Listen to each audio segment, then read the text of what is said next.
Once inside, Peggy steadied herself, listening for any signs of life. The room was dark, illuminated only by slivers of light trickling through the gaps in the shuttered windows. Shelves lined the walls, filled with books that seemed to whisper among themselves, ancient secrets hidden within their pages.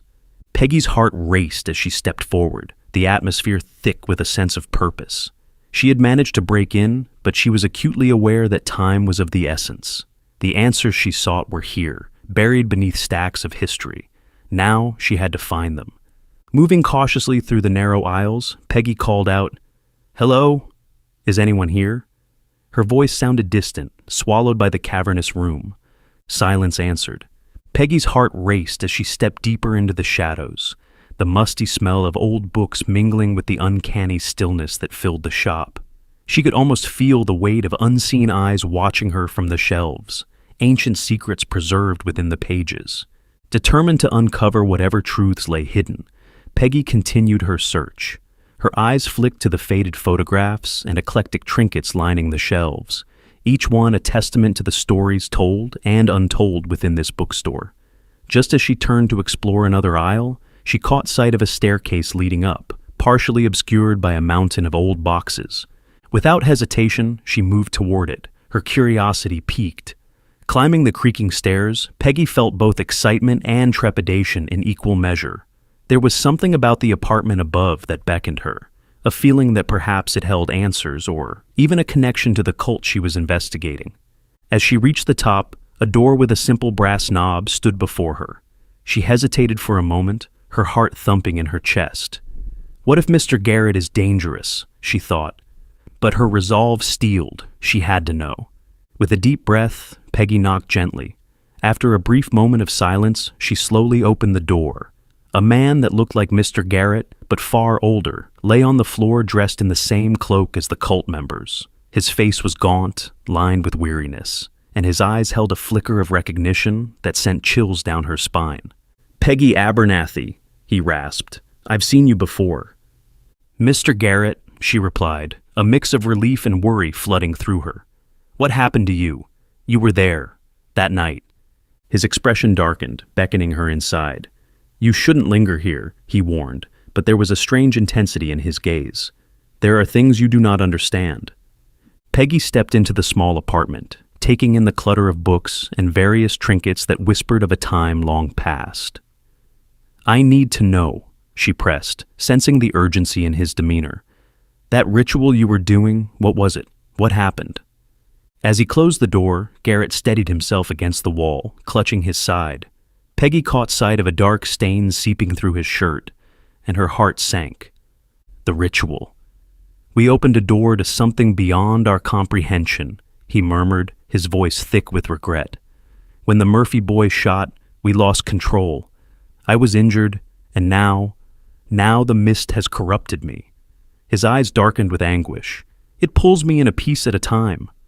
"What do you mean?" Peggy demanded, taking a step closer, fear and concern mingling within her. "I saw it," he said, eyes widening with the recollection. "The true horror on the other side of the rift. We thought we could control it, but we were wrong. That night, many were lost, but I linger still, tainted by the darkness." His voice broke, and Peggy felt a wave of sympathy wash over her. "What can I do to help you?" she asked, desperate to understand. He leaned forward, the shadows stretching ominously around him.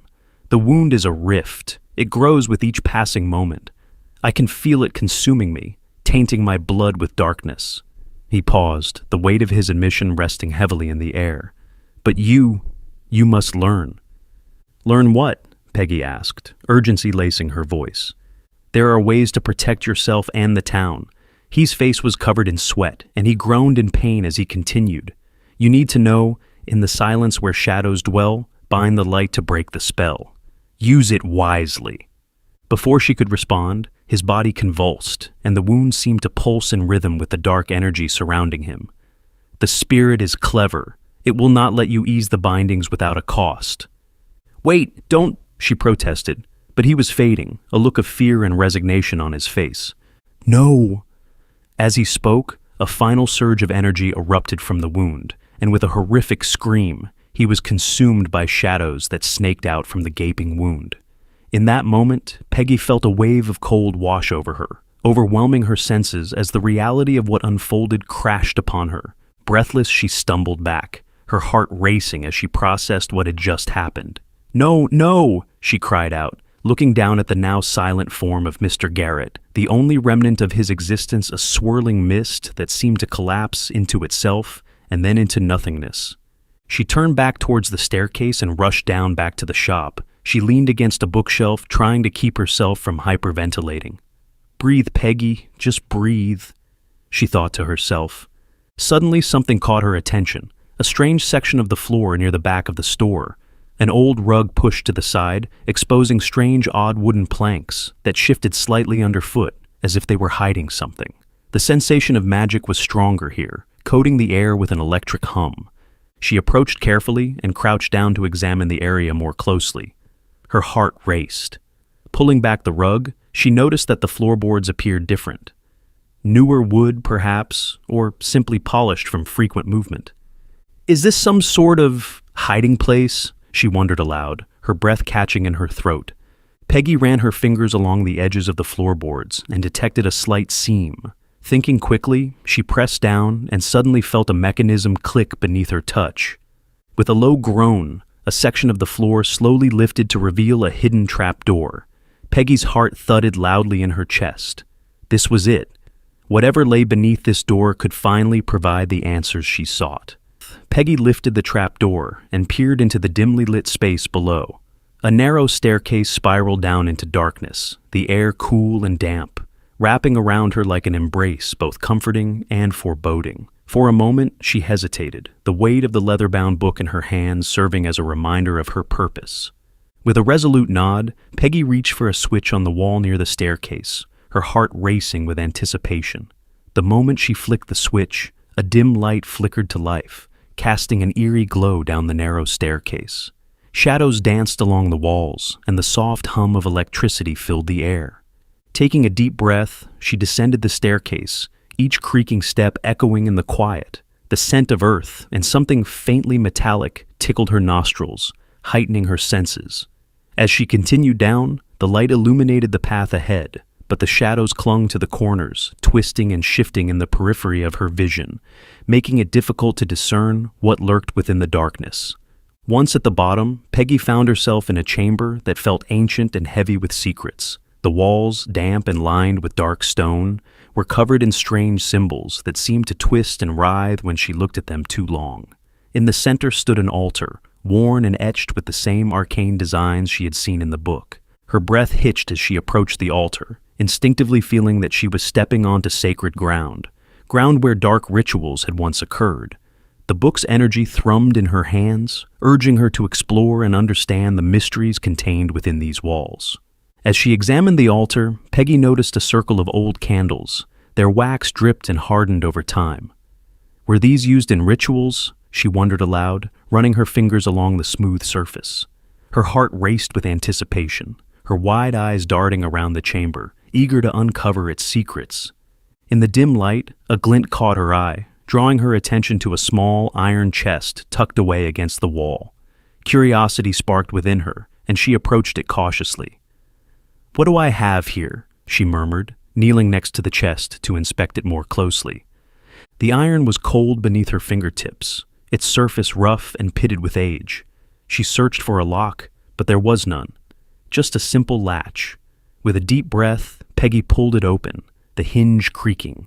Inside lay an assortment of items, an old revolver, its barrel tarnished but still gleaming with potential, dozens of coins made of gold and silver, several of pieces of jewelry, their edges dulled by time, and a stack of neatly bundled savings bonds, their worth in the tens of thousands at least. Her breath quickened. "What is all of this doing down here?" Peggy whispered, unsure whether to feel excitement or trepidation. This discovery hinted at the cult's resources, but also suggested they had maintained a certain veil of normalcy to conceal their true actions.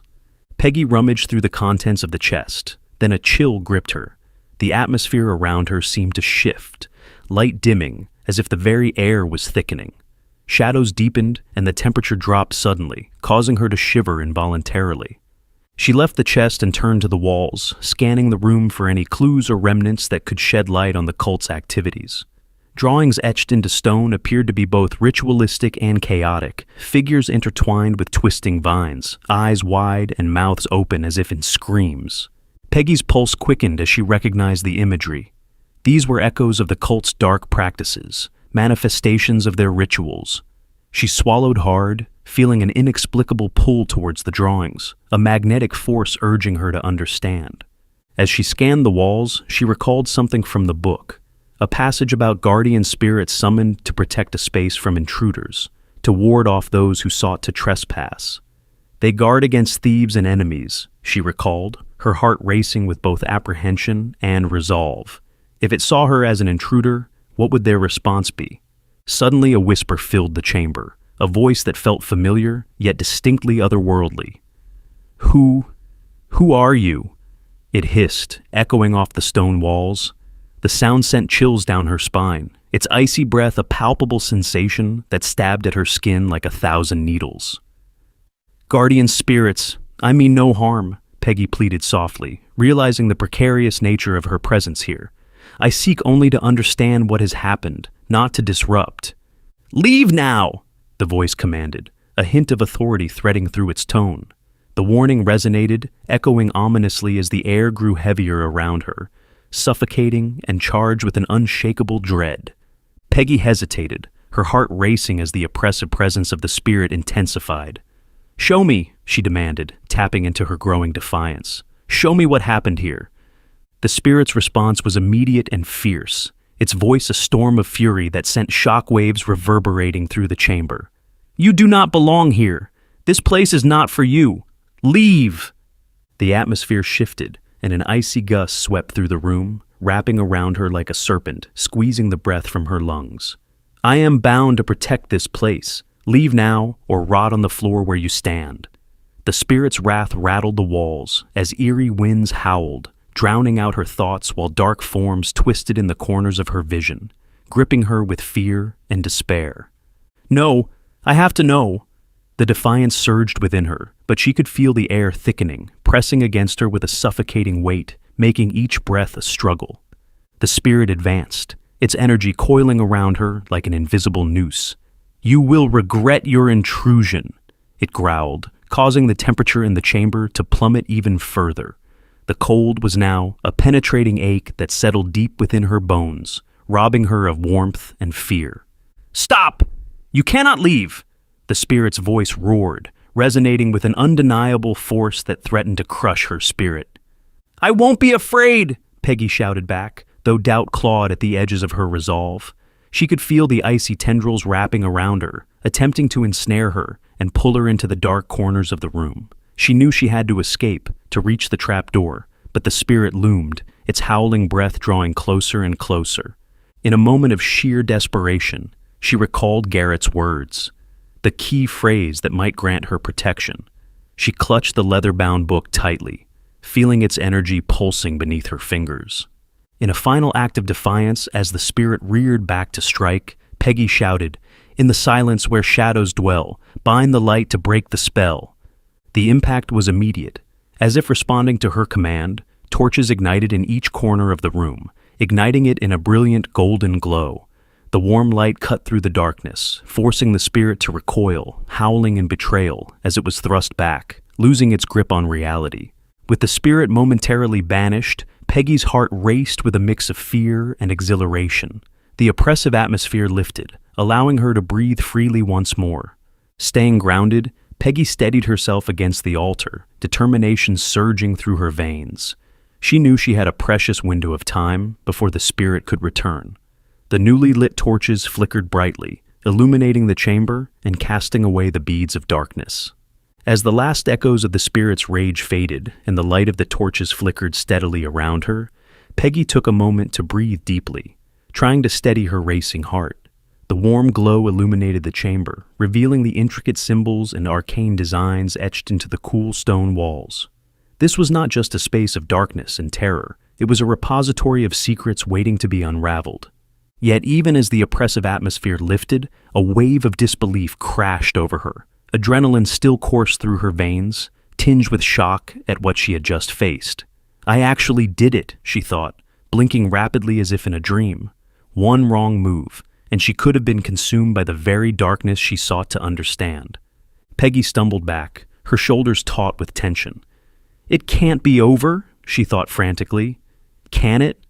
The enormity of what she had confronted settled heavily upon her, her hands trembling as they brushed against the altar. After all that chaos, she felt a strange mixture of exhilaration and exhaustion wash over her.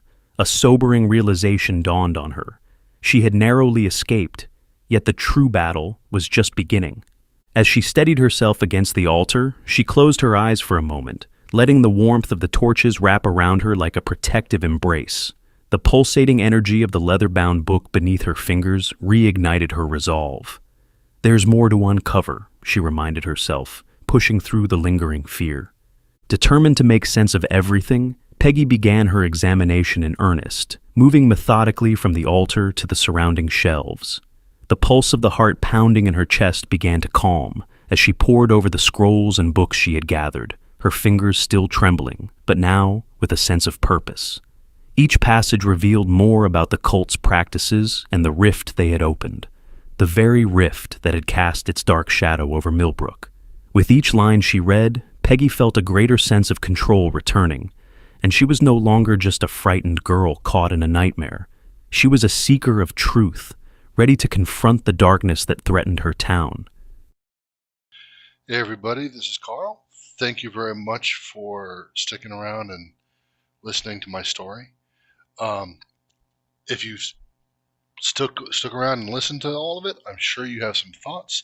I'd love to hear them in the comment section. Did you like the story? Have you been listening to the entire series? Is it do you find it interesting? And if so, what are you looking forward to in the future? And just, what you liked and what you didn't like about the story. I still consider myself new to writing, and I'm always looking to improve. So until next time, you have a good day, and I'll catch you later.